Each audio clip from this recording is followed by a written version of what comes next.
छत्तीसगढ़ विधानसभा चुनाव के पहले चरण के लिए आज वोट डाले गए। पहले चरण के तहत नक्सल प्रभावित बस्तर संभाग और राजनांदगांव समेत छत्तीसगढ़ के 4 जिलों की 20 सीटों पर मतदान हुआ, जिसके लिए सुबह से ही मतदान केंद्रों पर लोगों की भीड़ नजर आई। वोट डालने पहुंचे लोग मतदान केंद्रों के बाहर कतार में खड़े होकर अपनी बारी का इंतजार करते दिखाई दिए।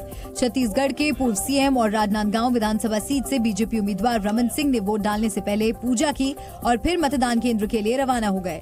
जबरदस्त परिवर्तन होगा और भारतीय जनता पार्टी 20 में से 14 से ज्यादा सीट जीत रही है। इस दौरान उन्होंने बीजेपी की जीत का दावा किया। जगदलपुर से बीजेपी उम्मीदवार किरण देव ने वोट डाला और लोगों से भी मतदान करने की अपील की। छत्तीसगढ़ विधानसभा चुनाव के पहले चरण के मतदान के दौरान लोगों ने बढ़ चढ़कर हिस्सा लिया। बड़ी तादाद में वोटर्स अपने घरों से निकले और पोलिंग बूथ पर पहुंचे,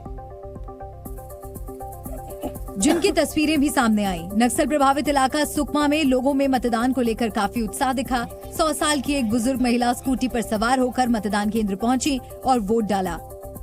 तो वहीं राजनांदगांव के एक मतदान केंद्र पर 3 पीढ़ियों के वोटर्स एक साथ मतदान करने पहुंचे। वहीं कांकेर के पंखाजूर में ट्रांसजेंडर्स के लिए अलग मतदान केंद्र बनाया गया, जहां सुरक्षा की जिम्मेदारी ट्रांसजेंडर्स को ही दी गई। जी सर, मुझे बहुत खुशी हो रही सर कि हम लोग भी इस दुनिया में आप समझा गया करके मैं बहुत खुश हूँ। कवर्धा के मतदान केंद्र से सामने आई तस्वीरों में वरिष्ठ नागरिकों के बीच वोट डालने की होड़ नजर आई। छत्तीसगढ़ विधानसभा चुनाव के लिए पहले चरण के तहत आज 20 सीटों पर मतदान हुआ। जिन 20 सीटों पर मतदान हुआ उनमें बस्तर संभाग की 12 सीटें भी शामिल हैं। इनमें 10 सीटों पर दोपहर 3 बजे तक वोटिंग हुई। जिन सीटों पर दोपहर 3 बजे तक वोटिंग हुई उसमें मानपुर, अंतागढ़, भानुप्रतापपुर, कांकेर, केशकाल, कोंडागांव, नारायणपुर, दंतेवाड़ा, बीजापुर और कोंटा शामिल है। जबकि बाकी 10 विधानसभा सीटों पर शाम 5 बजे तक वोट डाले गए। इनमें खैरागढ़, डोंगरगढ़, राजनांदगांव, डोंगरगांव, खुज्जी, पंडरिया, कवर्धा, बस्तर, जगदलपुर और चित्रकोट शामिल हैं। जिन 20 विधानसभा सीटों पर वोट डाले गए उनमें से 19 सीटों पर पिछले चुनाव में कांग्रेस ने जीत दर्ज की थी। मिजोरम विधानसभा की 40 सीटों पर भी आज मतदान हुआ। मिजोरम के राज्यपाल समेत राजनीतिक दलों के कई नेताओं ने अपने मताधिकार का इस्तेमाल किया, जिसके लिए पोलिंग बूथों पर मतदाताओं की भारी भीड़ उमड़ी। मतदान केंद्रों के बाहर सुबह से ही लोगों की लंबी कतारें नजर आईं। आइजोल में एक मतदान केंद्र पर पहुंचे और अपने मत का इस्तेमाल किया। इस दौरान उन्होंने लोगों से भी मतदान करने की अपील की। प्रदेश के सीएम जोरामथंगा भी वोट डालने के लिए मतदान केंद्र पर पहुंचे, लेकिन ईवीएम में खराबी की वजह से वो अपना वोट नहीं डाल पाए और वापस लौट गए। हालांकि मुख्यमंत्री दोबारा मतदान केंद्र पहुंचे और वोट डाला। इस दौरान उन्होंने प्रदेश में एक बार फिर से उनकी पार्टी की सरकार बनने का दावा किया।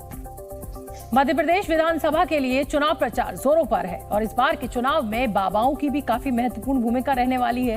इन्हीं में से एक है छतरपुर के बागेश्वर धाम के धीरेन्द्र शास्त्री, जिनकी चर्चा न सिर्फ बुंदेलखंड इलाके में बल्कि मध्य प्रदेश समेत पूरे देश भर में हो रही है। और यही वजह है कि बीजेपी हो या कांग्रेस या फिर किसी और दल के नेता, सभी उनके दरबार में अर्जी लगा रहे हैं। बहुत सारे राजनीतिक चेहरों का भी यहाँ पर आना हुआ है। धीरेन्द्र शास्त्री से उनका मिलना हुआ है और इसीलिए कहा जा रहा है कि इस बार जब मध्य प्रदेश के चुनाव होंगे, खासकर छतरपुर के इलाके में काफी अहम भूमिका उनकी हो सकती है। मध्य प्रदेश के बुंदेलखंड वाले इलाके में 5 जिले हैं, जिनमें विधानसभा सीटों की संख्या 26 है। बाबा बागेश्वर का आश्रम छतरपुर जिले में है, जो बुंदेलखंड में ही पड़ता है। बताया जाता है कि इन सभी 26 विधानसभा सीटों पर बागेश्वर धाम का अच्छा खासा प्रभाव है। यही वजह है कि बीजेपी और कांग्रेस बागेश्वर धाम के प्रभाव वाली इन 26 सीटों पर अपना पूरा फोकस कर रही हैं। बीजेपी और कांग्रेस समेत सभी पार्टियों के नेता बाबा के भक्तों को अपने वोट में बदलने के लिए उनके दरबार में हाजिरी लगा रहे हैं।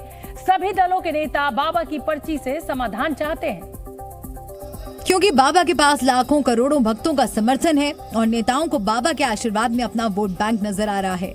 और ऐसे में सभी नेताओं की यही कोशिश है कि उनके क्षेत्र में कम से कम एक बार आचार्य धीरेन्द्र शास्त्री का दरबार लग जाए, ताकि इलाके की जनता का समर्थन उन्हें मिल सके। और इसके लिए सभी दलों के नेता बागेश्वर धाम का चक्कर लगा रहे हैं। राजनेताओं से इतर एक शख्सियत ऐसी है जिसके लिए कहा जाता है कि मध्य प्रदेश के चुनाव में इस बार ये बेहद अहम फैक्टर साबित होने वाले हैं। हम बात कर रहे हैं बागेश्वर धाम के आचार्य धीरेन्द्र कृष्ण शास्त्री की। बाबा के दरबार में न सिर्फ मध्य प्रदेश बल्कि दूसरे राज्यों से भी लोग अपनी समस्याओं को लेकर पहुंच रहे हैं, जिनमें चुनावी राज्य छत्तीसगढ़ और राजस्थान भी शामिल है। ऐसे में नेताओं को बाबा बागेश्वर के आशीर्वाद में उनकी जीत नजर आ रही है। बाबा से मिलने के लिए बैठे हैं जी। ज्यादा ही प्रॉब्लम हो रही जी घर के अंदर, इसलिए बैठे। बीते कुछ समय से बागेश्वर धाम खूब सुर्खियों में है। कुछ वर्षों पहले तक जिस बागेश्वर धाम को मध्य प्रदेश के बुंदेलखंड और आसपास के इलाकों में रहने वाले लोग जानते थे, आज उनकी चर्चा पूरे देश में होती है। ऐसे में मध्य प्रदेश विधानसभा चुनाव में अपनी किस्मत आजमा रहे नेताओं को ये समझ आ गया है कि बाबा का प्रभाव चुनाव में जरूर पड़ेगा और इसीलिए ये नेता धीरेन्द्र शास्त्री का आशीर्वाद पाने की कोशिश में जुटे हैं। और कई नेता तो अपनी अपनी विधानसभा में वोटरों को साधने के लिए बाबा की कथा का सहारा भी ले रहे हैं। धीरेन्द्र शास्त्री को सुनने के लिए बड़ी संख्या में लोग पहुंचते हैं। इससे उम्मीदवारों को अच्छा प्रचार मिल जाता है। बिना लाग लपेट के स्पष्ट रूप से अपनी बात रखने का उनका ये अंदाज ही शायद लोगों में उनकी लोकप्रियता को और ज्यादा बढ़ा रहा है। यही वजह है कि जानकार मानते हैं कि इस बार मध्य प्रदेश के चुनाव में बागेश्वर धाम सरकार की भूमिका बेहद अहम रहने वाली है। मध्य प्रदेश में करीब 90% आबादी हिंदुओं की है और दावा है कि राज्य की जनता में धीरेन्द्र शास्त्री की काफी पैठ है। शायद इसीलिए सभी नेताओं को धीरेन्द्र कृष्ण शास्त्री की जरूरत है। हालांकि बागेश्वर धाम के धीरेन्द्र शास्त्री पहले ही कह चुके हैं कि ना तो किसी राजनीतिक पार्टी में जाने की उनकी मंशा है और ना ही वो किसी राजनीतिक पार्टी का समर्थन करते हैं। लेकिन जब वो सनातन और हिंदू राष्ट्र की बात करते हैं तो इससे साफ हो जाता है कि उनका झुकाव किस तरफ है।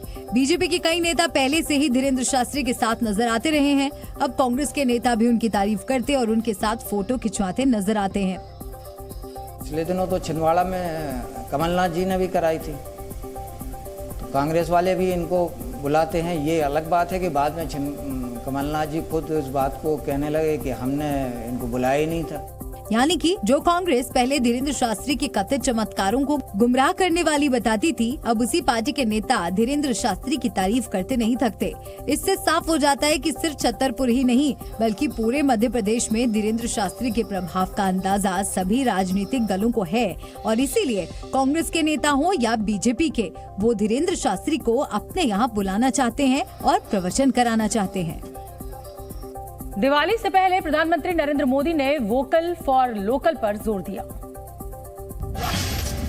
प्रधानमंत्री नरेंद्र मोदी ने वोकल फॉर लोकल कैंपेन को प्रमोट करते हुए एक शॉर्ट वीडियो शेयर किया है। इस वीडियो के जरिए पीएम मोदी ने देशवासियों से आत्मनिर्भर भारत के सपने को साकार करने की अपील की है। हमारे त्योहारों में हमारी प्राथमिकता हो वोकल फॉर लोकल। दिवाली नजदीक आते ही मिट्टी के दिए बनाने वाले कारीगरों के चेहरे खिल गए हैं। बिहार के सहरसा में दर्जनों कुम्हार परिवार दिन रात दिए बनाने में जुटे हैं। इस बार दिवाली में उन्हें अच्छे मुनाफे की उम्मीद है। खुफिया एजेंसियों को त्योहारी सीजन में जम्मू कश्मीर में आतंकी हमले के इनपुट मिले हैं। खबर है कि आतंकी टारगेट किलिंग की वारदात को अंजाम देते हुए बाहरी मजदूरों को निशाना बना सकते हैं। वहीं आतंकियों के निशाने पर सेना और जम्मू कश्मीर पुलिस के जवान भी हैं। आतंकी हमले की आशंका को देखते हुए सुरक्षा बलों को अलर्ट रहने को कहा गया है। यूपी के अलीगढ़ जिले का नाम बदलकर हरिगढ़ किया जाएगा। नगर निगम की बैठक में नाम बदलने का प्रस्ताव पास हो गया है। शासन की मुहर लगते ही अलीगढ़ का नाम हरिगढ़ हो जाएगा।